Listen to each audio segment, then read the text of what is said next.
Guide দরজার কড়া নেড়ে ঘুম ভাঙাতেই উঠোনে এসে দেখি রঙের ছটা লেগেছে আকাশে। তাড়াতাড়ি রেডি হয়ে 250 মিটার মতো ওপরে আসলাম। নমস্কার, সান্দাকফু ট্রেকিং এর আজ তৃতীয় দিনে তুমলিং এ সানরাইজ দেখছি। সান্দাকফু ট্রেকিং রুটে বেস্ট সানরাইজ সানসেট তুমলিং এই দেখা যায়। আগের ভিডিওতে আপনাদের দেখিয়েছিলাম সানসেট। আগুন রঙের আভা আকাশ জুড়ে, দিগন্ত রেখা থেকে আস্তে আস্তে উদিত হচ্ছে সূর্য। ভিডিওটা ভালো লাগলে লাইক করে দেওয়ার অনুরোধ রইল। আপনি যদি আমার চ্যানেলে নতুন হন, চ্যানেলটা সাবস্ক্রাইব করারও অনুরোধ রইল।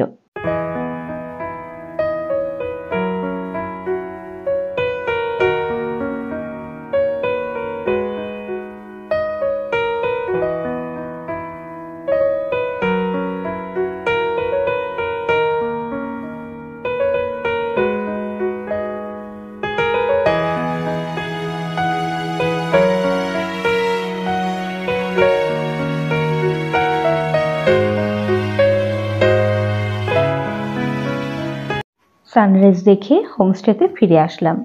Lunch, evening snacks, dinner, breakfast বাবদ খরচা পড়েছে মাথাপিছু 900 টাকা। চা খেয়ে স্নান সেরে রেডি হয়ে উঠোনে বেঞ্চে বসে ব্রেকফাস্ট করলাম।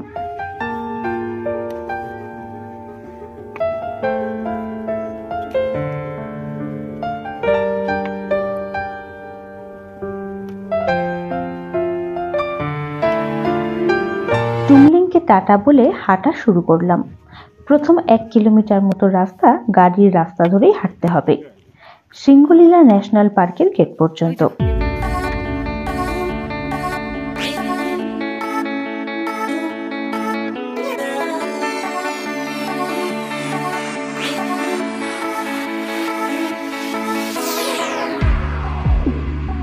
পার্কে প্রবেশের মুখে তুমলিং চেকপোস্ট থেকে মাথাপিছু 400 টাকা দিয়ে এন্ট্রি পাস কেটে আবার হাঁটতে শুরু করলাম। সিঙ্গলীলা পার্ক এন্ট্রি পয়েন্ট থেকে জৌবাড়ি পর্যন্ত ট্রেক ভীষণই সহজ। রাস্তায় তেমন চড়াই উতরাই নেই বললেই চলে। এই রাস্তা বোল্ডারময়। হাঁটা পথের বাদিকে অপূর্ব পাহাড়ের সারি।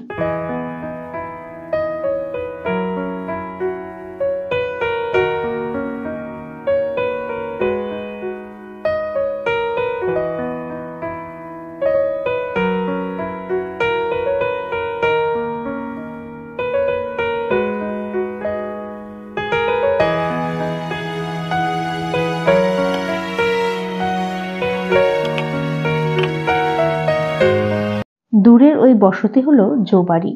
জৌবাড়িতে থাকার জন্য হোমস্টে আছে। পৌঁছে গেছি জৌবাড়ি। জৌবাড়িতে আমরা টি ব্রেক নিলাম। দুধ ছাড়া চায়ের দাম নিল 15 টাকা করে।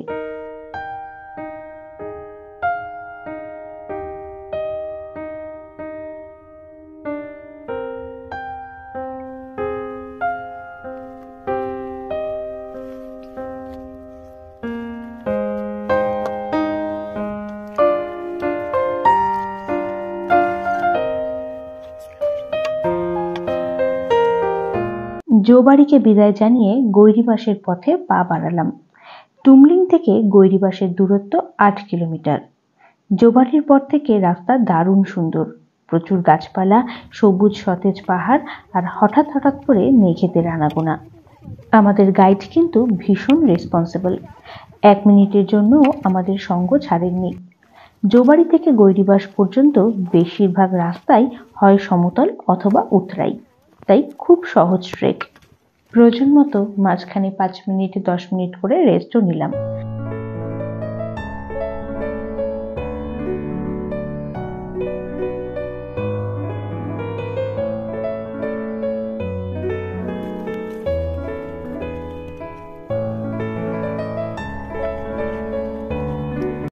এই হলো গৈরিবাস। গৈরিবাসেও থাকার অনেক অপশন রয়েছে। যারা দুদিনে সান্দাকফু ট্রেক করেন তাদের অধিকাংশই গৈরিবাসে স্টে করেন। গৈরিবাসে ইন্ডিয়ান আর্মির চেকপোস্টে অরিজিনাল ডকুমেন্ট দিয়ে এন্ট্রি করানো কিন্তু বাধ্যতামূলক। 70 টাকা প্লেট ভেজ মোমো দিয়ে হালকা করে লাঞ্চ করে আবার হাঁটতে শুরু করলাম কালীপুখুরির উদ্দেশ্যে। এখান থেকে রাস্তা খুবই খারাপ। গৈরিবাস থেকে গাড়ি চলাচলের রাস্তা আর ট্রেকের রাস্তা কিন্তু একই। আমাদের রুকস্যাকটি গাইড দাদা গাড়িতে তুলে দিয়েছেন। আমাদের অনেক আগেই তা কালীপক্ষীতে পৌঁছে যাবে।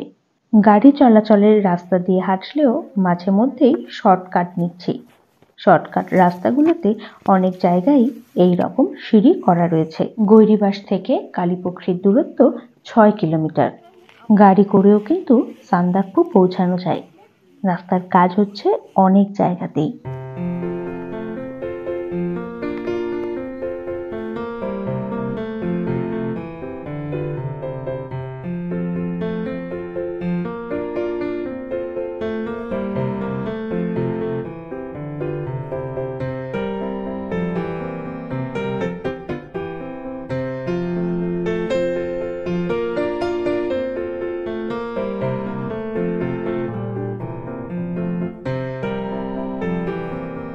চার কিমি খাড়া পথ হেঁটে আমরা আসলাম এই জায়গাটায়। নাম কাইয়াকাটা। শরীর খুব ক্লান্ত, আর এই ক্লান্ত শরীরকে বুস্ট করার জন্য গরম গরম কফি খেয়েই হাঁটা। এবার আর রেস্ট নিলাম না। কাইয়াকাটা থেকে কালীপক্ষীর দূরত্ব 2 কিলোমিটার মতো। তেমন চড়াই উতরাই নেই, সহজ ট্রেক। আমাদের গাইড আর অন্য টিমের গাইড পোর্টাররা গল্প করতে করতে এগোচ্ছে। আস্তে আস্তে মেঘেদের আনাগোনা বাড়ছে। প্রায় সন্ধ্যা হতে চলল, যদিও আমরা আর কালীপক্ষী থেকে খুব দূরে নেই।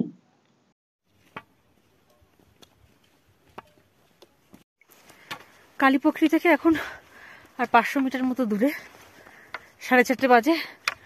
কিছুক্ষণের মধ্যেই সানসেট হবে। আজকে 14 কিলোমিটার হাঁটা ছিল। অবশেষে বহু প্রতীক্ষিত পক্ষীর দর্শন পেলাম। নেপালি ভাষায় পক্ষীর অর্থ লেক। স্থানীয় মানুষদের কাছে এই লেক খুবই পবিত্র। গোধূলির ক্ষীণ আলোয় কালীপক্ষী দর্শন করে গাইড দাদার সাথে সাথে হোটেলে ঢুকতেই রাত হয়ে গেল।